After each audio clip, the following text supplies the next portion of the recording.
Welcome to Otronicon 2021 Tech Connect. Thank you to our virtual audience for joining us. We're excited to have everyone here. You're in store for a great conversation. We're going to get things started with a little bit of just discussion with our panelists. You're going to learn more about them and their journey into tech. And then we're going to turn it back over to you all to pepper them with questions. Anything is free game. Nothing is off limits, right, panelists? Yes. Right? Money, business opportunity, whatever you want to ask. The panelists are wide open to receiving your questions tonight. So we're going to go ahead and get started. I'll introduce myself first, and then I'll turn it over to our panelists to do the same. My name is Kelda Senior. I am the communications chair for Black Orlando. I guess I need a mic. Okay. All right, everyone. My name is Kelda Senior.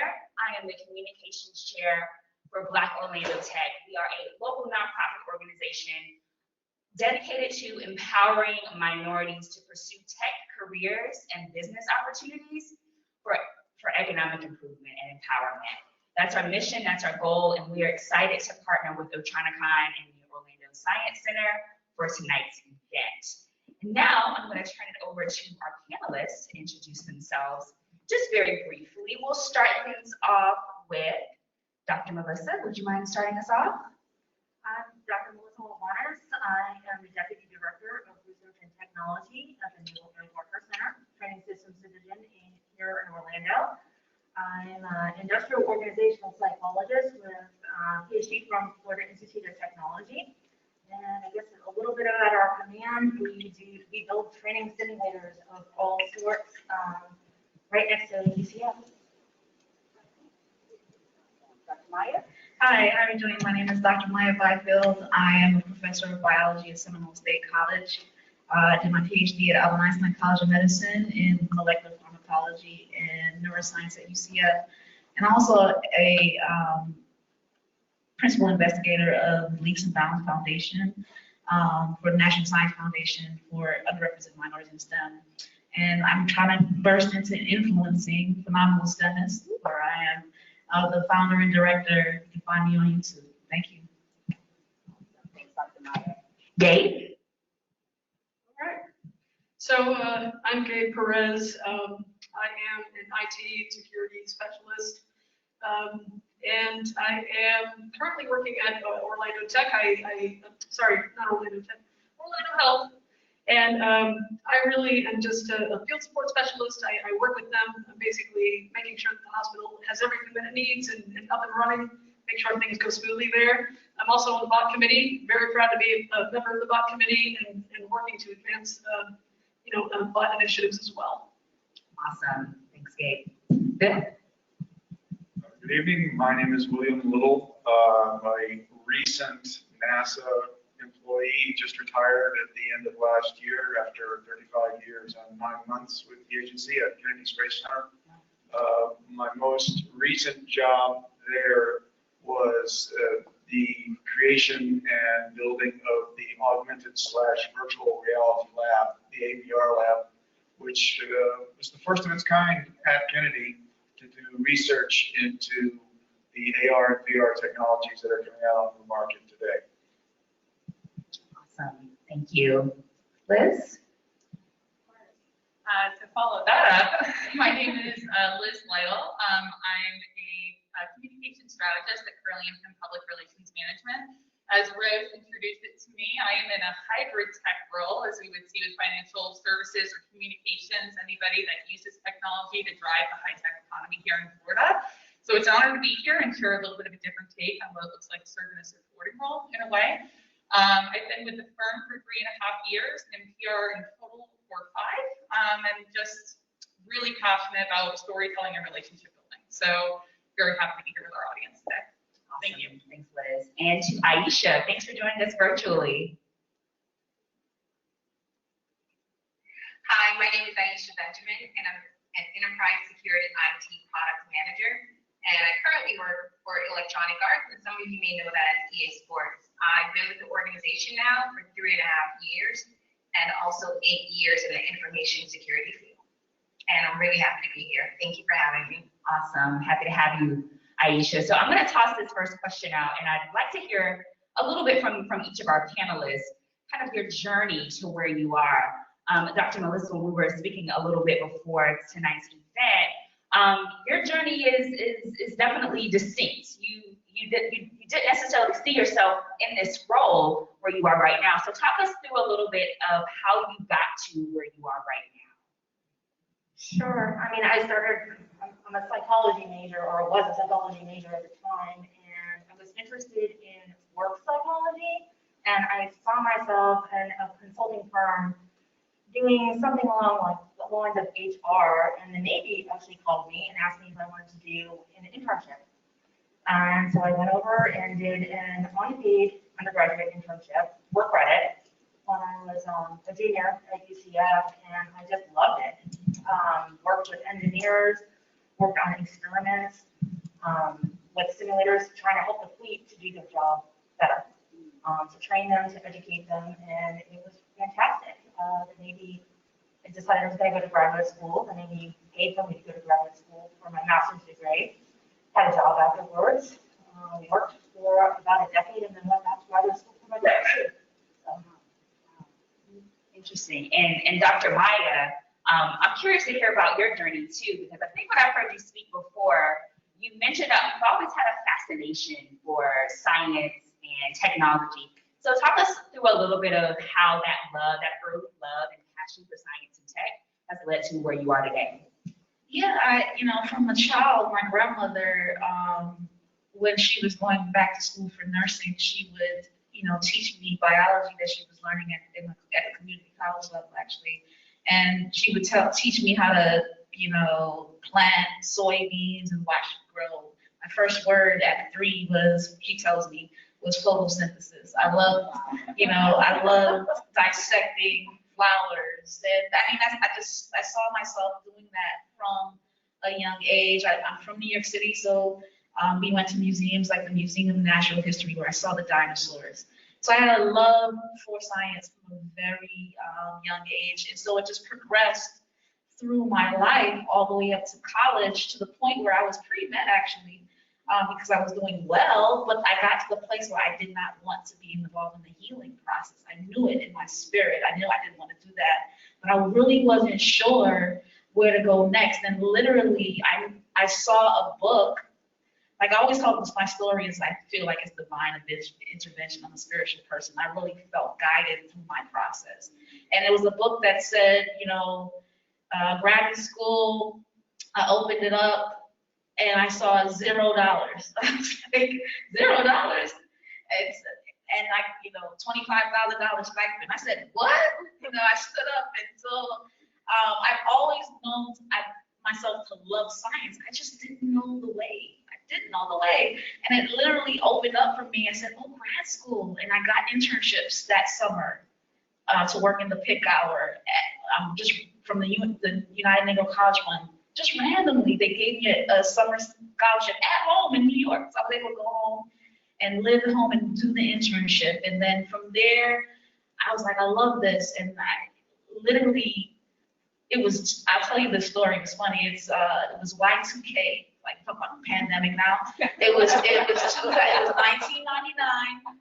and they thought that Y2K was going to disrupt the whole world, and so they gave us an extra week off in winter break just in case something happened. And I literally studied for the GRE. I'm talking my senior year, 1999. I studied for the GRE. Took the first GRE the first week. The biology GRE the 4th week, and applied to graduate school the 5th week, literally, and I got into Einstein College of Medicine. That's my journey. It was very open door. I saw it. Fascinating. I want to toss this fact out. William Lytle, you are a NASA scientist. Do you realize that, sir? NASA scientist. I've also been called a NASA engineer. I reject that.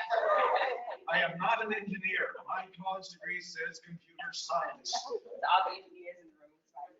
So I want to make sure we're all aware. That is huge. That is monumental. William, did you always have a desire to work for NASA? Tell us about your journey. Probably one of the more circuitous ones that's on this stage right now. I'm an Orlando native. I was born in what was then Orange Memorial Hospital. My first experience with manned spaceflight, my first direct experience, came on May 5th, 1961, with the launch of Alan Shepard into space to become the first American to travel to space. I watched that from the playground of Lake Silver Elementary School. So there have always been rockets in my life, and even at that age, I thought, wow, this would be a really cool thing to do, you know, a really cool place to work. What I found out as I grew and kept going to school was there was one thing I was really good at, art. There was one thing I was really bad at, math. So I kind of put my desire to go into work, try to get a job with NASA. I put that on the back burner and got my first undergraduate degree in fine art from University of South Florida.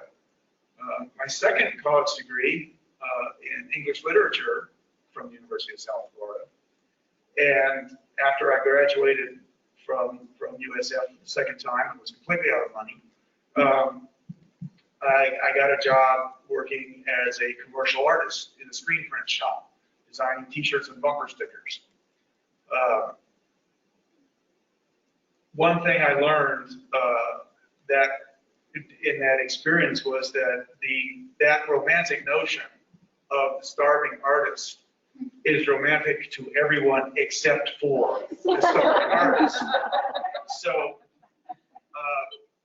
I went back and looked at you know, where my travels had led me and what my mindset was at that time. And this was in the late 70s. And what really stuck out to me was what I was reading and what I was thinking about when I wasn't sitting at the drawing board designing T-shirts. As I was reading Scientific American, you know, I was kind of, what? You're an artist and you're reading Scientific American? Huh? So I took stock of that and said to myself, you know, what is this telling me? What is this magazine and some of the other things that I was reading? What are they telling me? And it was almost Horace Greeley-esque. Go computers, young man. So I went and told my parents that you know, I wanted to go back to school and get a marketable degree so bad I could taste it. So they said, sure, you know, move back home. So I came back to Orlando from Tampa. Got enrolled at this little backwater school out here in the east end of town called UCF. And in 1981, it was a little school. It was small, you know, out there in the middle of the scrub pines. So I got my degree, my computer science degree. It was not easy because, you know, when I got there, the computer science department had 3 tracks: business track, science track, and systems track. And I wanted to go to the science track, and I looked at it, and there was more math than I even knew existed that I had to take. But, you know, I said, well, I'm going to have to do this or starve more. So I got through, I got my computer science degree, I applied to NASA, and lo and behold, they hired me. And the rest, I guess, as they say, is history. I went to work for them, started out in the shuttle engineering directorate, did that, worked for space station, worked with the advanced life support people interesting point there, when you saw Scott Kelly on space station eating lettuce, I worked with the people who did the research to build the prototypes for the growth chambers that they put on the space station to grow that lettuce. After that, I got into modeling and simulation, and then I kind of fell into virtual reality. After the end of the shuttle program, NASA was kind of trying to reinvent itself at Kennedy. What are we going to do with ourselves? And so a lot of the younger engineers came up with this idea of spaceport innovators.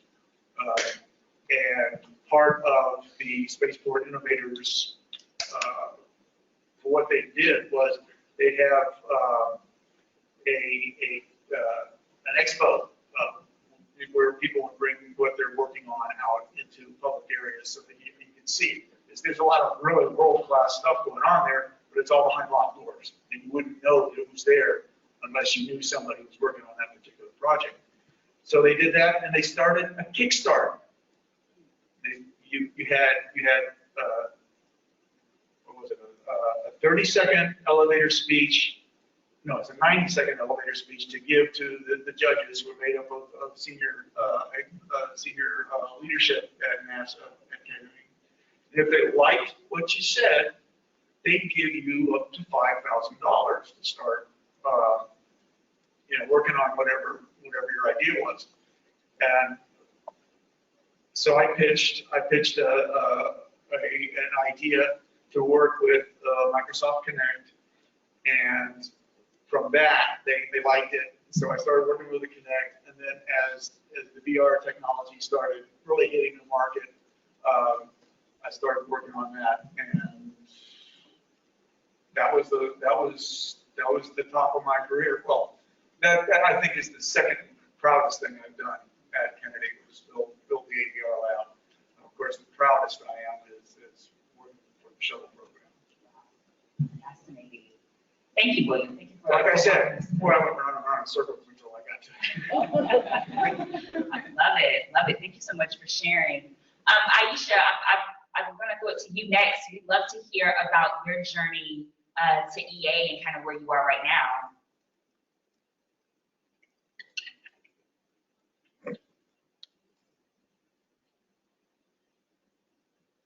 So, almost similar, Bill.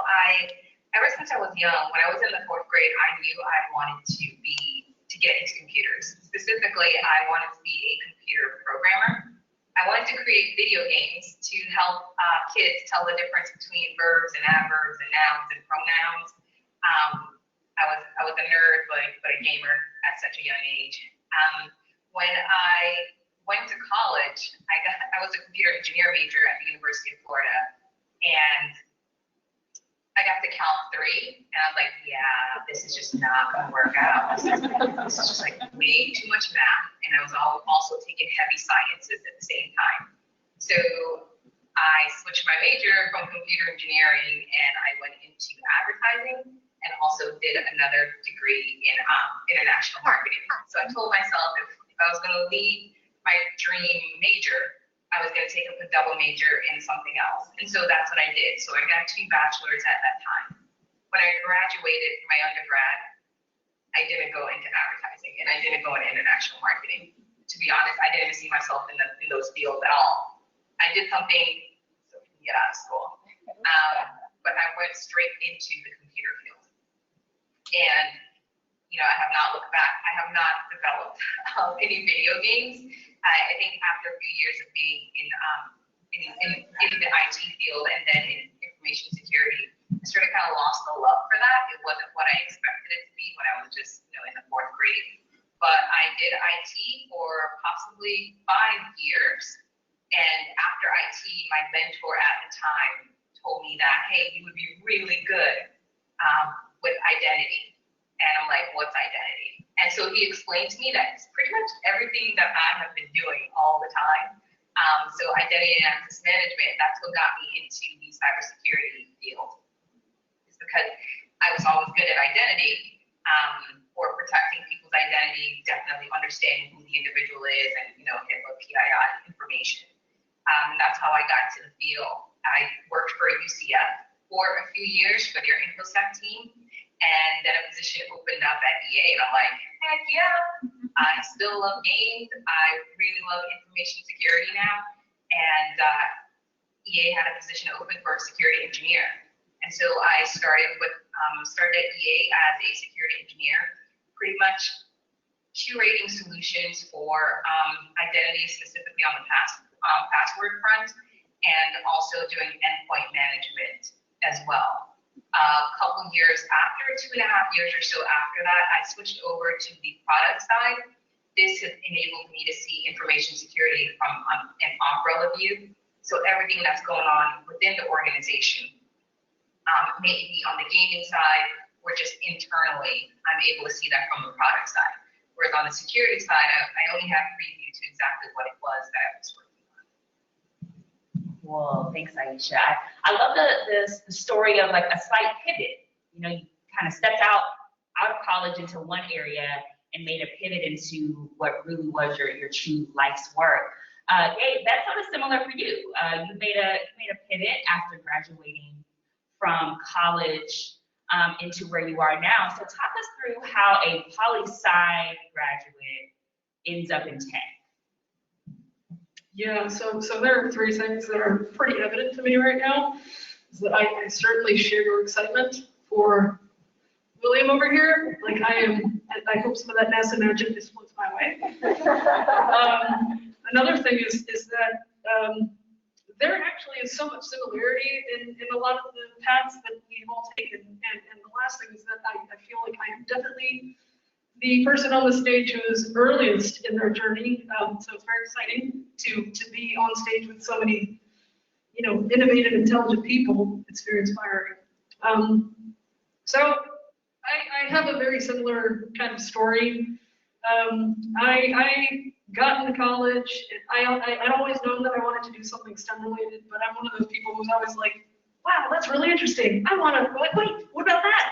I want to do that. And so I got into college. I was going to be a bio major, did bio, too many things going on, circumstances weren't right. So I said, actually, you know what? Let me do the easiest thing I can do. It won't require any math. Let me go into poli-sci. I can just go into law or something. Yeah, easy, sure. So, but actually, it was really interesting. I don't believe that it's never the wrong path. There's always something to learn. But so I ended up doing that, and then so this is kind of silly. I got out of college, or I was in college at the time. I think when this movie came out, or I can't remember when it came out, but I saw Interstellar, and I had an epiphany moment.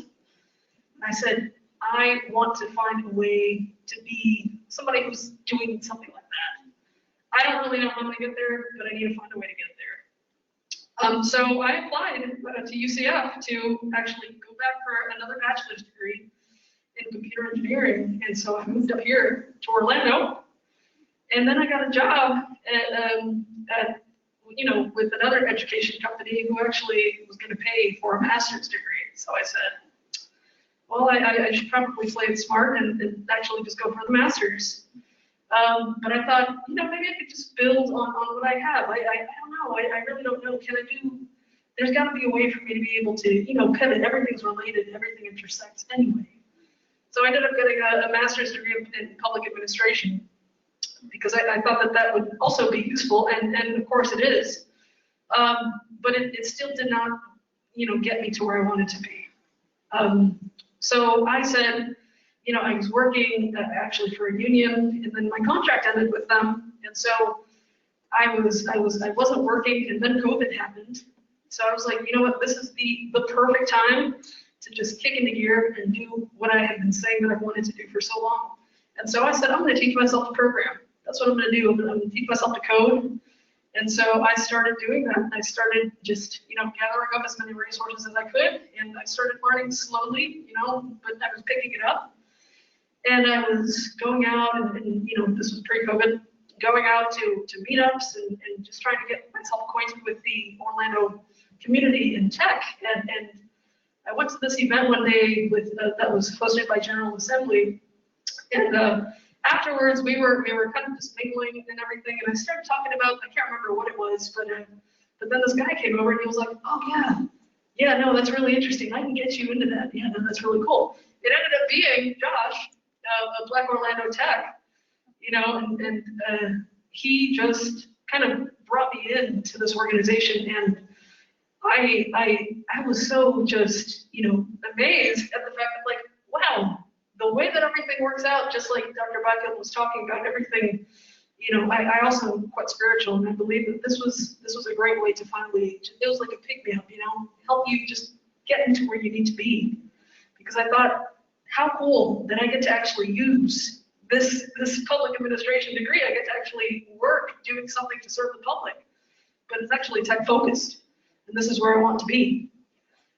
So that's what I've been working on, and so I wasn't working, and so I finally, all that work that I've been doing had, it finally paid off. I started, I hunkered down. I got some certifications, all throughout last year.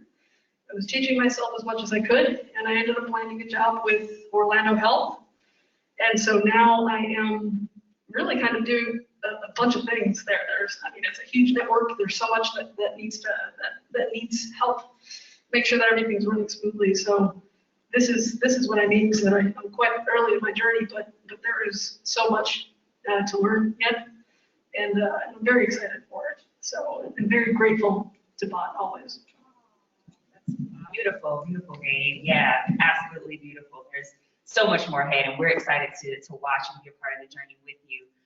Now, Liz, I think one thing we can probably agree on is that these stories are worth telling to the masses. This is a type of information, the type of campaigns, the type of messaging that really resonates with people to hear personal stories of tech. So talk to us a little bit about your role at Curley and Pynn and what you do to advocate for tech and to PR and market and communicate tech stories. Yeah, thank you, Kelda. I appreciate you greasing the wheels on that, because I was like over here with my panelists making noise in the background, and the noise is just my geekness over the storytelling of it all. And not just the innovations that have happened here, but the journeys that it took to get here, and the different organizations that played a role in that. So it's just super inspiring. So thank you all for being so detailed in how you got here. Glad that I don't have to undershine all of you with my story on how I did that. So it was a long, circuitous story, but not in Bill's vein. So no, in my role at Curley and Pynn, I would like to see something that Bill alluded to in what he said, which was looking behind the locked doors of innovations. And if I may, I don't want to step too far into my history, but I think it's important to say I started my career working in a leading cruise line, working for a leading cruise line, a very small PR firm, internal. I knew exactly what I was doing day to day, and I loved it. I was like, oh, we've made the glitzy event that everybody dreams of in PR. I wanted to start as a journalist, but I didn't know that that starving artist trope and pivoted to make sure that I could, afford my rent. So on a consistent basis. So once I arrived there, I don't know, I just kind of thought that's what PR was. It's how it had been messaged to me in a certain way by my colleagues and my the people that I went to school with. And when I left Norwegian and got to Curley and Pynn, which is a very multifaceted firm. I mean, we definitely have a lot of clients in high tech and economic development and that whole ecosystem that really makes Florida what it is, and beyond. But I really didn't quite know what I was getting into. I knew they represented Universal Orlando Resort, and that was a goal of mine. So I wanted to come here and I wanted to work for Universal Orlando Resort. And I'll never forget the first time that I got the chance to tell a story on behalf of the Florida High Tech Corridor Council. That's one of our, might be one of our oldest clients at the firm. We've been with them, they're coming for their 25th anniversary this year. But it also played a role with a program that is facilitating the event tonight, which is STEM Connect, which is a program of the Corridor Council. And it was speaking with a student that had been touched by the program and the professional that engaged with that student by way of the program, and looking at the impact that really made, not only on both individuals in the moment, but on that student's career trajectory and what that meant for everyone that lives, works, and plays here. It opened my eyes to the fact that what I do could mean more more than just making the best education possible. And there is no shame to that. I mean, people have their jobs and those things are important because God knows we all need education, especially after COVID. But it really opened Pandora's box for me, to Bill's point. I felt like I got a look behind the closed, locked doors, and I was like, oh my goodness, I could just salivate over the stories that there are to tell here and how glad I went to hearing them from the rooftops. So yeah, I mean, there's a lot that goes into this in terms of digital tools and the technology that we use to amplify the stories of, those in the high-tech economy. But it really breathed new life into what I do, and I can't imagine ever going back. Awesome. Thanks, Liz, for talking us through your journey. We're definitely excited to hear more as we go through the rest of the evening. I want to go this next question to you, Bill. Gabe kind of alluded to it a bit as he spoke about BOD and how connecting with a BOD Vice President, Josh Walker, really helped him get to where he is right now in his tech career.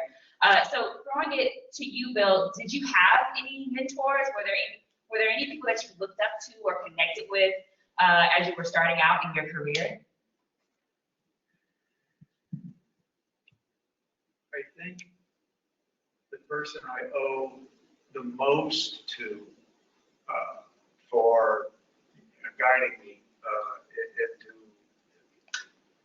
what I became was my dad. My dad worked for the Orlando Utilities Commission, and he was their freshwater chemist. He was the guy who made sure that Orlando's drinking water was clean. There is an article, I have it somewhere, out of the old Orlando Sentinel Star. It shows a picture of him turning the knob that put fluoride into Orlando's drinking water. So it's funny, yeah, he was a chemist, and I never had any kind of interest in chemistry. But the big thing I think that really shaped my thinking from very early was that my dad was one of those kids who was reading science fiction in the golden age. And when he'd buy a paperback novel, science fiction novel, he'd read it and he'd give it to me. I was in elementary school, okay, and I was reading this stuff. When I was growing up, my ABCs were Asimov, Bradbury, and Clark. Okay, so that kind of literature, on my young impressionable mind, gave me a sense of what's possible. What art forms can do to inform and create reality. I mean, come on, folks, let's get this straight. Beam me up, Scotty. All right. So it was my dad, I think, who really put that kind of sense of wonder into me, and made me who I am today. Awesome. Thank you for sharing that, Bill. Dr. Maya, I want to sort of follow up with that. You mentioned your grandmother and how she helped cultivate your interest and passion for the sciences very early on. Talk to us a little bit about any mentors that you've had, and specifically mentors who you could kind of see yourself in. Let's be honest, you're a Black woman in STEM. That's not necessarily the norm. So talk us through a little bit about some folks who you connected with early on in your career. Speaking of which, it was pretty tough to find mentors. That's one of the reasons why I'm so passionate about Phenomenal STEMist, because as a Black woman, it was very difficult to see my way through. I did have family members. We had role modeling, a lot of physicians in my family. So it was a high expectation that I would get education and go pre-med, but not tech, not STEM, not science, right? And my high school teacher was crucial in, she was an excellent teacher. my high school biology teacher, Vivian English. And so I knew I wanted to excel. And I watched her, and I as a Black woman, I think that she could have done something else. But because of the barriers of entry for her, she was teaching high school. You see? And so I saw her, and she empowered me to be greater. So now she didn't have a PhD in the sciences. I do. But now as a PhD in the sciences, I did not have any mentors. Majority of my mentors, my greatest teacher in the sciences was a white Jew, right? He was an awesome teacher. And my PI investigator was a white German woman, right? So I haven't had many models ahead of me to direct me. And so that's what I'm trying to create. I'm trying to create that because I'm hearing a lot of stories about I wanted to do STEM, but then didn't do well in that. I'm hearing a lot of stories, and it frustrates me. I'm glad that so many people accomplish their goals in spite of. But I'm kind of tired of those stories. So many, especially people of color, desire to be scientists, desire to be engineers, and there's roadblocks in their education process. And so I want them to see end goals, to say, yes, this person did make it. This person did make it. So they when the tough times come, they don't believe that this is not for them. So to answer your question, I didn't have that many mentors at the level where I am. So I'm trying to create them. Love that. I love that. So now you're dedicating your time and your energy to helping change that, to change what you didn't have. And Dr. Melissa, I want to kind of follow up with that to Dr. Maya's point about how important it is for training, for education, for mentorship. Can you talk to us a little bit about your viewpoint on how important training is, particularly training the next generation of tech leaders who maybe aspire to go into a career with the Navy or other branches? Talk to us a little bit about how important training and education and mentorship is for the next generation. Training and education and mentorship for the next generation.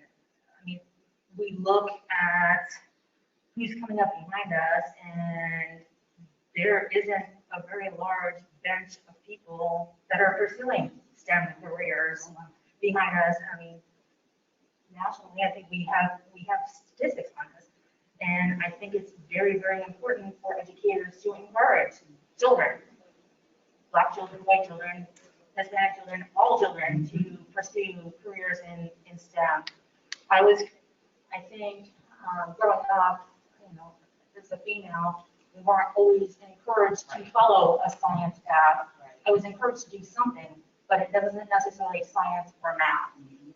And it was hard to find that path once I got to my bachelor's degree, and then get encouraged by females in the workplace, mentors, that are psychologists, and yes, we do math and psychology. It's kind of, people don't know that. It's security. And I've had lots of mentors throughout my career who have encouraged me, go get your master's degree, go do this training. So what, Melissa, you've never done this thing before. Do it anyway. Learn how to do it.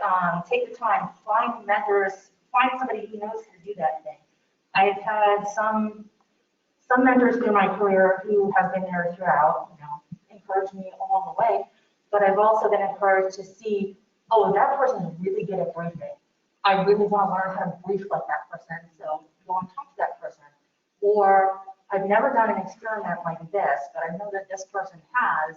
Maybe they can teach me the math that I need to know behind it, or how to design something. Or I actually at one point was a lead of a software development team. I'm a psychologist. I don't know how to code, but I learned a lot about engineering, a lot about coding, and spent a lot of time with engineers learning, okay, when you design this, what are the things that we need to produce along the way to get there? So I think just don't be afraid to ask for help if you need it, even if the person doesn't necessarily look like you. There's, spent a lot of time working for the Navy, and there's not a lot of young females. So get past those barriers and ask. I love that. You touched on something really huge, Dr. Melissa. Essentially, cultivate relationships. Ask, reach out, sort of take that initiative. And I kind of want to throw this next question to Ayesha, related to what Dr. Melissa spoke about.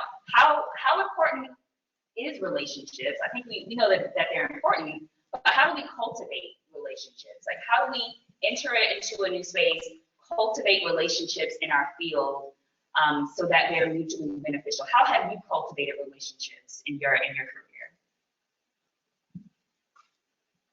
So a huge part of mine, and it started probably a few years ago. Sorry. It started a few years ago with self-advocacy, right? So it's pretty difficult to say, I want to build relationships without exactly thinking, what's my ultimate goal? And for me, it really was self-advocacy. It's difficult for anyone, I think, to put your career in someone else's hand. And we have to think of self-advocacy as a form of love. So when I identify that, hey, this is what I want to do, this is how I want to pursue it, I created a plan in order to pursue it. So the relationships for me, as an introvert especially, I really just went out there and I started having one-on-one meetings, right, at work. I started reaching out on LinkedIn, reading articles from individuals who were in my field, commenting on their articles. But at the same time, reaching out to them as well for, hey, are you looking to bring value to this area of what it is that you're currently doing? And a lot of times it's webinars, podcasts, articles that they're writing, but how can I lend a hand? At minimum, that's huge. A few years ago, I also volunteered at the Black Hat, the DEFCON conference, which is a conference for hackers. So I volunteered there. I was the only woman who volunteered and it was the hacking portion of the, we had like a little hacking workshop, I should say, that went on for an entire week. And I was the only woman. I was also the only Black person as well. But I established relationships with so many different individuals who were there, and they're actually all over the US. And they're also all in cybersecurity as well. So I extended my reach. Also in cybersecurity, something that we all know as professionals is that we have to continue to give it back, paying it forward within our field. So a lot of that is doing sessions like these, but at the same time, doing webinars, writing articles and papers, maybe about faults that we found in some companies' branding from a cybersecurity perspective. But those are multiple ways for me that I found to be very successful in forming relationships. Love that. Those are some great. Ayesha dropped some gems, you guys. Like, I hope you're capturing some of that. She definitely dropped some great tips on how to cultivate and build relationships, particularly for those like Ayesha and myself who may be a bit more introverted. So thank you for that, Ayesha. And I definitely want to make sure we have time for Q&A. So if you are joining us virtually, be sure to get those questions ready and drop those in the chat. And then if you're here in the live audience with us, go ahead and start thinking about any questions that you want to ask our panelists. So before we get into Q&A, I want to throw this last question to Liz to kind of get your insight as a nice wrap up. You work with a diverse group of different clients at Curley and Pynn. Talk to us about what you're seeing. What trends are you noticing? Where do you think the tech industry is going to be in the next 5 to 10 years based upon some of the work that you're doing with your clients? I really appreciate that, Kelda. I feel like hear you laughing because I have a crystal ball, and this last year showed us that we had no idea in 2019. But I appreciate the question, and it speaks directly to our area of expertise. One of the biggest, I was looking through one of the questions we were talking about, what does a day in the life look like? There is no similar day in the life, PR firm at least, and I'm sure that's similar for all of our panelists here. But one thing that is constant is research and news monitoring. It is so crucial that if we are going to make a promise be essential to our clients and telling the stories of their success and amplifying those stories, that was one thing I wanted to touch on earlier in my first response, was the beautiful symbiotic nature that communicators like me and our panelists here today can have in the right circumstance. because I certainly would not have stories to tell on behalf of my tech clients if it weren't for the innovations being made by people like you. Your innovations would still be made without people like me, but how far would those stories go? So I think that's been really beautiful to see sprout, especially over this last year. So to get back to your question, Kelda, thanks for the roundabout there. I would say I was thinking through this for all of my tech clients, and I would say probably the biggest thing to boil it down to is I think I could say with 99% certainty that we are going to see so many of the technologies that were developed as quick fixes to temporary problems serve as future-proof technologies that are going to be mainstays for at least years to come. You know, we can't talk about 5, 10 years in the future. I won't in good conscience. But, you know, looking at, we have one client, Accesso, that drives in behind-the-scenes technologies for leisure and entertainment venues across the globe, and they came out with a 100% virtual queuing model this year. So I think this is a very good example because virtual queuing is something that was always a premium add-on previously, right? So it came with the charge. It was like if you're lucky and you can afford it, then you get it. But this is now a necessity. You can't have people standing back to back in line to get to a ride or attraction as they reopen. So this was offering that model to all guests at a variety of attractions at no cost. And we've seen now going into a second year renewals popping up. And virtual queuing, I think that's the way that technology that already exists is being ushered in a very new and very essential way. So I think if I could boil it down, I'd say that I think we're going to see quite a few quick fix technologies that become mainstays. It was also very interesting to see how many programs really were ahead of their time without really knowing it. And I do think STEM Connect is one of those. Excellent. Thank you for that insight, Liz. Thank you. Awesome, awesome. So I'm going to check in with my friends Chelsea and Amanda to see if we have any questions in the chat. I do not have any coming in just yet. Okay. Okay. Awesome. Does anyone have a question for our panelists? I'll just shoot up your hand and I'll come to you with the mic. We got some heavy hitters in the room, guys. This is an awesome. I would not let this opportunity slip past. Okay, we have a question here to start things off. A lot of questions. Okay, Rose, just one for now. I got it ready. This is for Bill Lytle. What advice would you give for someone who is looking to get into NASA? I worked at NASA for our Kennedy Space Center for 15 years. And so I'm with Naval Tech, and I have a number of our participants that participate in some of the initiatives that we have that want to get into NASA. And so it was easier when I was there. Now I'm not. So what advice would you give the best way to get in there? Well, I would advise them to come here tomorrow afternoon at 2:30, and then if they can't make it then Monday morning at 11:30, I'm giving a talk, and the title of the talk is "So You Want to Work for NASA?" and that's exactly what I cover. The best advice I can give to any student today, a high school kid getting ready to graduate, go to college, undergraduate, even a master's degree candidate, get an internship. Come work for NASA for a semester. Find out what it's like. See what kind of opportunities are there, because there's literally a universe of opportunities there. But that's the best way to start working towards getting a full-time job with NASA.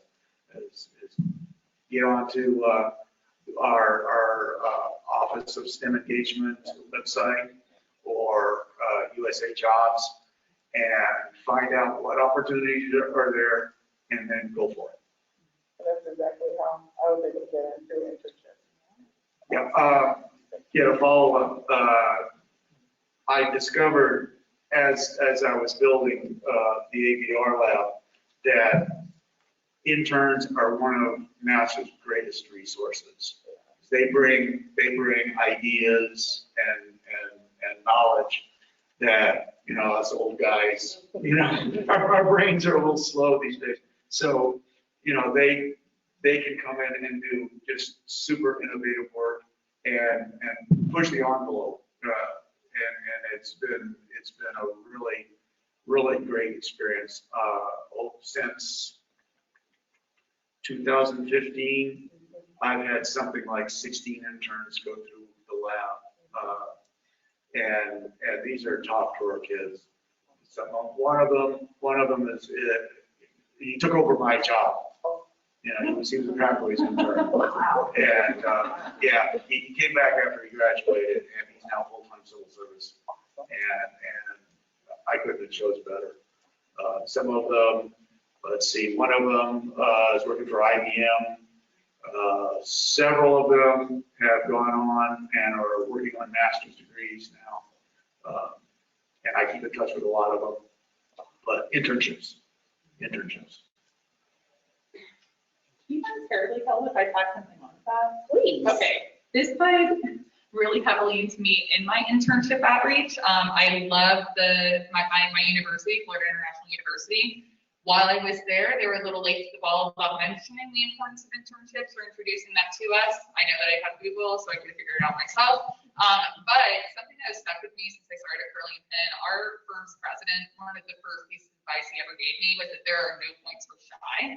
And that has never served me wrong. So when we're talking about reaching out to NASA for an internship, like it occupies relationship building for me. I remind myself so keenly that whomever is on the other end of that communication I'm sending, whether it be a pitch email to a journalist or a call to a potential recruiter or an email to a hiring manager, they're just a person. They may be working for NASA, they may have the job that you want, but they're just like you in very similar ways, and there are no points for shy. The worst thing that's going to happen is they don't respond. You know, so like, what's the harm in putting yourself out there? So something really stuck with me. So thanks for I love that. There's no points for shy. I'm keeping that with me. Other questions? I see Angela might be checking in on us with time, so to ensure that we are good on time. Any other questions for our panelists?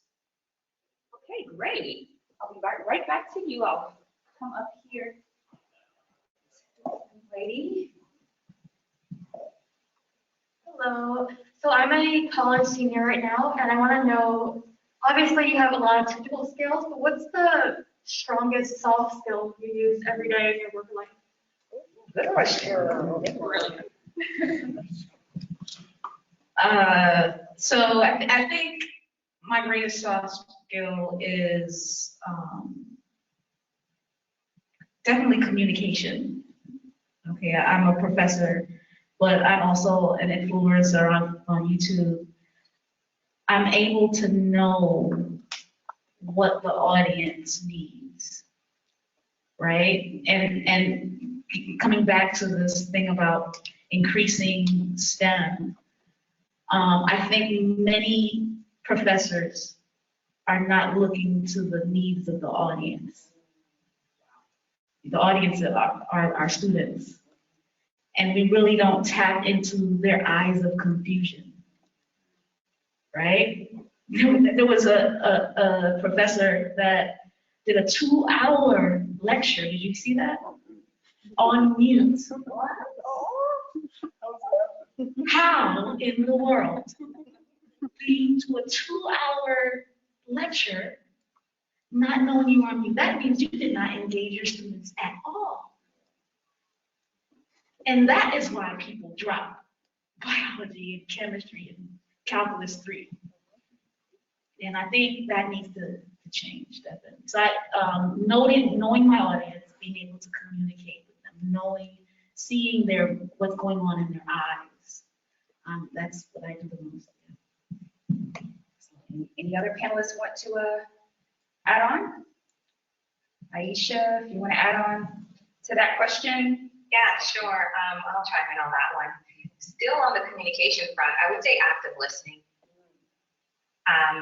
A lot of us, we think that we're listening, but we're really not. The listening makes the difference between success versus failure with the projects that we are working on. Are you actively listening to what your customer base is saying, to what your coworkers are saying, in order to do the right thing, right? In the simplest form. So for me, that's probably the greatest soft skill, and also the most difficult one to be successful with on a daily basis. Excellent, thanks Ayesha. Got another question here. Hi, my name is Jeff Gish, and I work at UCF and I teach in the business school. I'm, like Maya mentioned, that guy who did that lecture for 2 hours. I've got plenty of technology snags when I teach online, so I don't think I would go 2 hours without checking out the snags. But I'm a first generation college student, and I feel like a lot of the progress that I made and contacts that I made and networks that I built were just, I feel really fortunate. So I feel really lucky that I made these contacts that I did and got to where I am now. But now I have a son sitting next to me who's 17 years old. He's a junior in high school, and I'm trying to advise him on how to launch his career in STEM. And since I think I was flying blind a lot myself, I'm struggling to think about what were the right steps or right choices that I made. And I was fortunate to have a lot of choices too. But I feel like he's good at math, and I hear you guys talking about internships, and he's been applying for jobs and things like that. But I feel like there are so many people who are also applying for internships and jobs. And I just wanted to ask the panel, how does he make himself noticeable? I mean, shyness is not a virtue. That's a good bit of advice, and I think he can take that with him. But what other advice can you give my son Sam sitting next to me for getting noticed when there's so many people there might be 1,000 people going for a couple of internships at NASA or not just NASA, but anywhere. There's a lot of competition out there, so how can you get noticed? I'll take that one. When I get applications for interns in the lab, I'll get the application, I'll get the resume, I'll get the transcript, I'll get the letter of recommendation. What I really look at isn't so much the transcript, because if I know what your major is, I basically know what your class load is like. I know what you're going to be taking. What I look for is, what do you do on the outside? What kind of extracurricular activities do you get involved in? Are you in a club, like a robotics club or a rocketry club?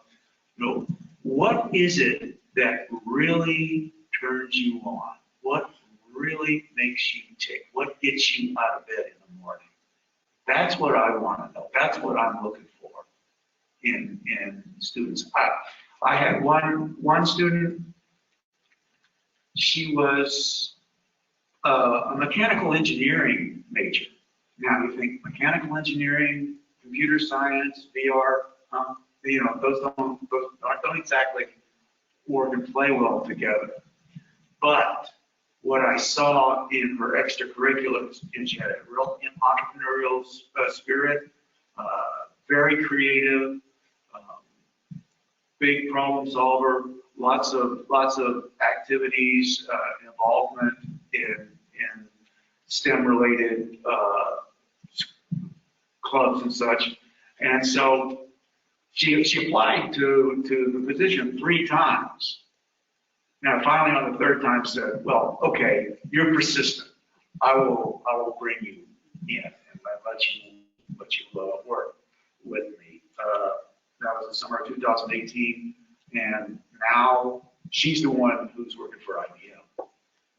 But that's what I look for. Is what really motivates you? What really, where's your creativity? Where's your passion? Where's your curiosity? That's what I look for. I run a research program for undergraduates, and it's very simple. Use your context, your connections. Dad, you are the way. You work at UCF. Use your contact. Number 1. That's the first thing. I have students that I've pushed my way with no one. I contacted people at Sanford Burnham, and I started to network with them, and then I got my students because of my relationship with the scientists at Sanford Burnham. I connected them. And then it didn't matter what they wanted to do at first. Get your opportunity wherever the opportunity lies, many of the times through your connections. And then it will build. So when he worked at Sanford Burnham for a year, did an excellent job, be your best. Then the guy, one of the postdocs that was working at Sanford Burnham, went to Boston. And he would, then my student went to Cornell, and they connected, and he got him a job at Pfizer. And he went from Pfizer to Google, all through connections. The thing is, you have to get more connections from more people. But once you have connections, use it wherever it is, and it will build, it will come. And you'll watch your way go. So Dad, you worked your way in, just like I worked my way in, so that people behind me can now get an easier way.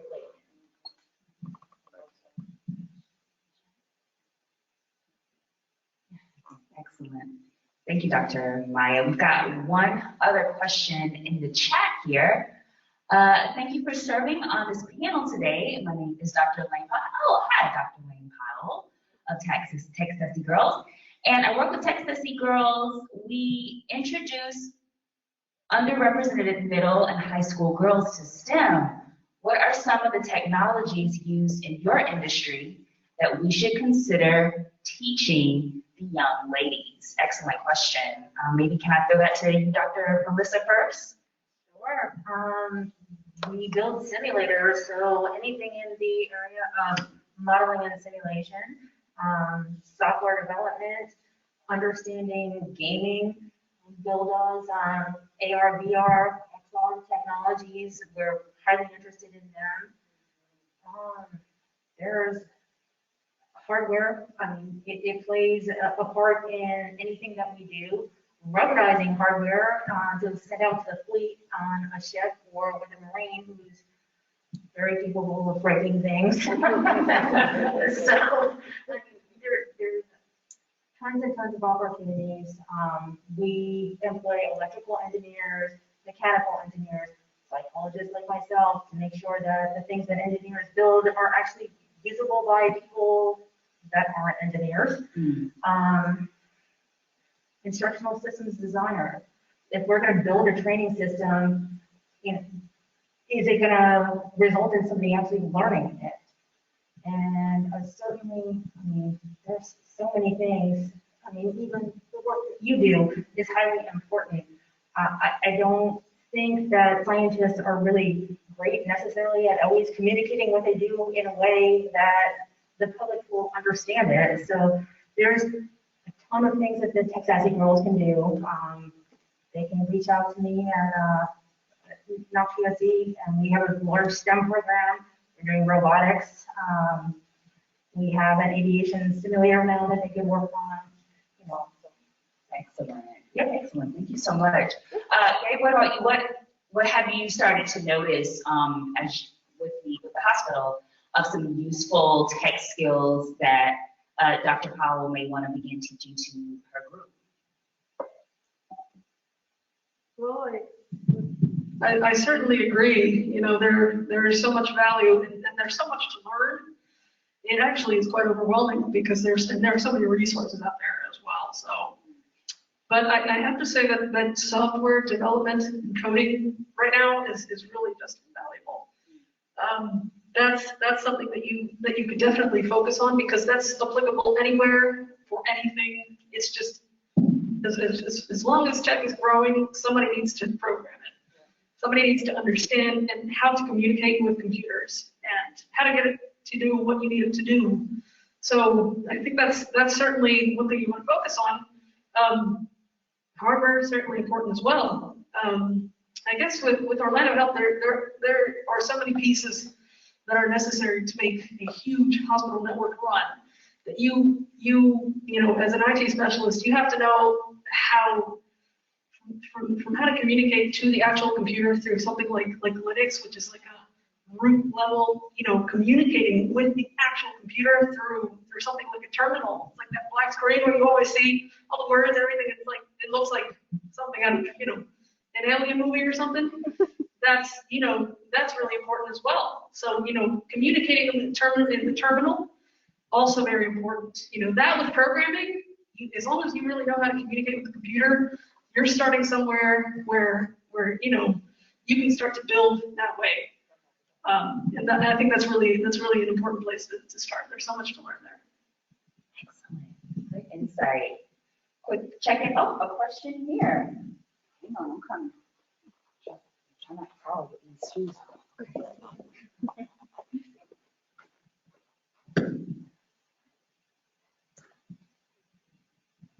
Hi, everybody. My name is Britton Macleod. Thank you guys, panelists. I'm definitely excited to be here. I actually have a business degree. I graduated back in '09 from college, so I've been in the business corporate sector for a while, and I'm actually looking to pivot now, as you guys have all talked about, because I have had a passion for tech and computers and things like that. So now I've started studying for some of the CompTIA certifications and things like that, just to kind of gain my footing to get into the industry. Again, being that my background is business, but my question was for Dr. Melissa. Yes, my apologies, Dr. Melissa. You were one of the only ones that mentioned, military service and things like that. I wanted to find out if you actually went into the Navy, or if you just work for them, or just if you could give any tips, because I've kind of been considering, and thinking about different ways I can gain interest into the industry. And one of my professors in a certification course, he actually was in the military as well. He was talking about different contracts you can get once you're in the, not actually going into the service, but as a, civilian, there are contracts that you can get and different things like that. So I'm just kind of weighing my options and, kind of trying to do my research and come to this like this to get additional information. Sure. So I started my career as an undergraduate intern at UCF, and I got hired on as what they called contract service support. And so I worked doing a lot of administrative work inside a laboratory, helping do lab management type things. So your business degree is valuable to scientists because, science is a business, just like any other. So if you want to get into it, I would suggest looking towards possibly serving as a contractor and getting to know whether you like it. Maybe working for the Navy, the Army, whatever service happens to be in the area, and ultimately become a civil servant if it works out. I mean, for you, it's a two-way street. Do you like us, and do we like you? Yeah. So, I just want to answer her. Oh, okay. We have a couple initiatives, small business development initiatives that we're working on right now to Black Orlando Tech. And one of our goals is to get these businesses, the businesses participants registered, get them certified, and also registered to work and do government contracts. So definitely connect with us. We'll be starting up that Tech Startup Series in March. And so I think that would be a great opportunity for you. And if you want to talk to me after this, we can also. Thank you. Making those connections. Yes, thanks, Rose. Yeah, the Tech Startup Series is awesome. So definitely make that connection. So actually, this isn't a question. This is actually to address your question. This is kind of twofold. Number one, with a business background, you can still do technology whether you have certifications or not, because if you think about how projects work, you always need analysts, you always need project managers, you always need testers, as well as product people. So you don't necessarily have to be technical to be in technology. And so it really just depends on what path you're trying to take. You can go and get your technical knowledge and go to school and learn coding or whatever you want to do, but if that is not, as you go down your path, if that's not actually what you want to do, it doesn't mean that you can't still be in technology. But to the response that Dr. Melissa gave, that is very true. If you want to be a city as a contractor, you can do that through subcontracting. You can also do that through just working with agencies directly for whatever projects they're working on. So. Thank you. Love it. Love it. Any more questions before we wrap up? I think our panelists are going to hang around for a few more minutes afterwards. Oh, we got another question. Yes. Hi. I love it. Hi, my name is Sam Gish. I'm a junior in high school, and I'm just wondering, where do you guys go to make your connections, and how do you seek those out? That's a good question, particularly to follow up with Sam in this virtual environment, right? We can't really go anywhere. So what do we do? So there's like a specific email that I teach my students to write, and I haven't, this is the first time ever that I've seen my students get responses so quickly from people. And they're from everywhere. They're responding from California, they're responding to literally research the academic professor in the sciences that you're interested in a university, I mean anywhere in the country. Look at what they do and ask them, I'm interested in talking to you about your research. They're responding like crazy now. I'm seeing it.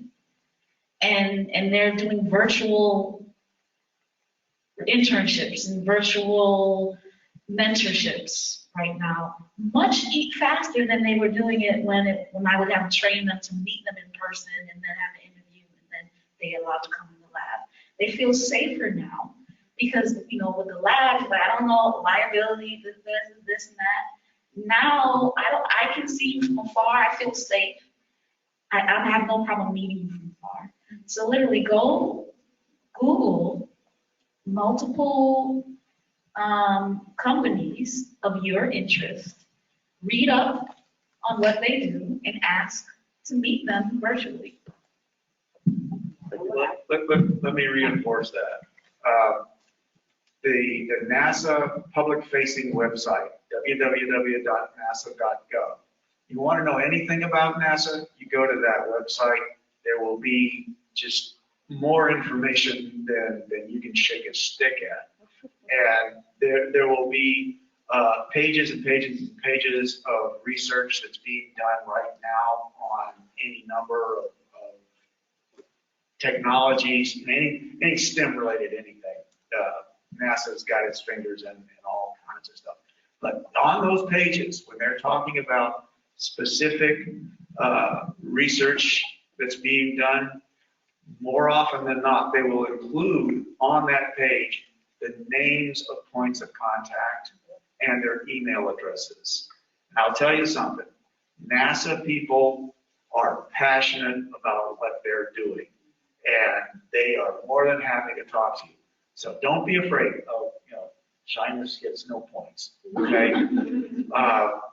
Email them, tell them, I read this thing, I want to know more about what you're doing.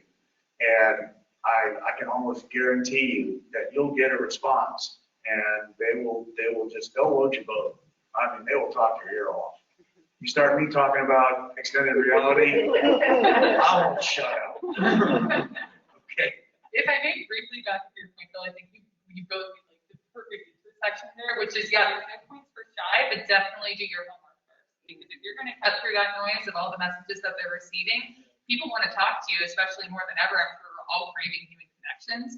But if you can figure out what they're involved with and why it interests you, it ties back to it's just another human on the end of the line. They want to be seen, they want to be heard, they want to be understood, and they want to be appreciated. So you're asking for their time, so give them a little bit of yours. Excellent, good stuff. Before we wrap, I did want to kind of toss that same question to Ayesha. You mentioned earlier this evening about LinkedIn. Sam's a junior. Is it too early for him to set up a LinkedIn profile? And how powerful can LinkedIn be and social media in general? Junior in college? High school. No, definitely still not too early. I think from a high school level, this is probably the best time to set up a LinkedIn profile, right? Because colleges are looking at you a lot of times from that junior level and a little bit of your senior level, but what have you done the last couple of years?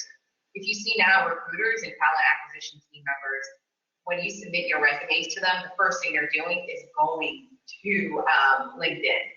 So I definitely foresee in the near future that a lot of colleges are going to be doing the same thing for their respective future students as well, versus going on Facebook. But it's pretty difficult to gauge how great or not so great a student is nowadays just by the essay that they're submitting in the application. So setting up a LinkedIn profile right now is a better time than any. Also to add, a lot of students in high schools, they have part-time jobs. So there's no reason why you can't list that. And LinkedIn has this little great section where you can add your skills. Those part-time jobs, you're getting some type of soft skills or transferable skills that you can list on your LinkedIn site. So definitely not too rough. Excellent. Thank you for weighing in on that, Ayesha. I think we may be at our time. Right, Angela? Okay. All right. I think our panelists are going to hang around for a few minutes afterwards, but this does conclude Tech Connect tonight. Let's give our amazing panelists.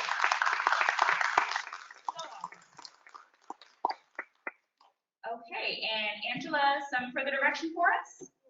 I'm still going into typical. We have a whole bunch of exhibitors here who are going to talk with you. Yes. So we have until 8:30 in the building. So if you would like to come in and see some of the other folks that are here to connect with you, some that are here in the audience as well. So stick around. Awesome. Excellent. Thanks for joining. Thanks to our online audience for joining, and we'll see everyone in the exhibit hall. Thanks, everyone.